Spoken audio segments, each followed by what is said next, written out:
OPEC plus نے جولائی میں یومیہ تیل کی پیداوار کا کوٹا بڑھانے کا فیصلہ کر لیا۔ سعودی عرب، روس، عراق، کویت، قازقستان، الجزائر اور عمان کے وزراء نے آن لائن اجلاس میں اضافے کی منظوری دے دی۔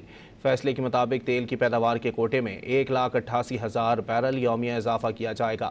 حکام کے مطابق اس فیصلے کا مقصد تیل کی منڈی میں استحکام لانا ہے، جبکہ ارکان کو تاریخی طور پر بلند قیمتوں کے دوران اپنی کمی پوری کرنے کا موقع ملے گا۔ تجزیہ کاروں کے مطابق یہ اقدام مارکیٹ پر دباؤ کم کرنے میں زیادہ مؤثر ثابت نہیں ہوگا جب تک مشرق وسطیٰ میں جنگ کے باعث آبنۂ ہرمز کے ذریعے خام تیل کی ترسیل متاثر رہتی ہے۔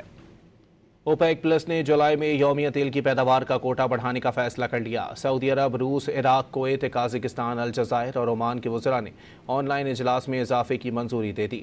فیصلے کے مطابق تیل کی پیداوار کے کوٹے میں 1,88,000 بیرل یومیہ اضافہ کیا جائے گا۔ حکام کے مطابق اس فیصلے کا مقصد تیل کی منڈی میں استحکام لانا ہے، جبکہ ارکان کو تاریخی طور پر بلند قیمتوں کے دوران اپنی کمی پوری کرنے کا موقع ملے گا۔ تجزیہ کاروں کے مطابق یہ اقدام مارکیٹ پر دباؤ کم کرنے میں زیادہ مؤثر ثابت نہیں ہوگا جب تک مشرق وسطیٰ میں جنگ کے باعث آبنۂ ہرمز کے ذریعے خام تیل کی ترسیل متاثر رہتی ہے۔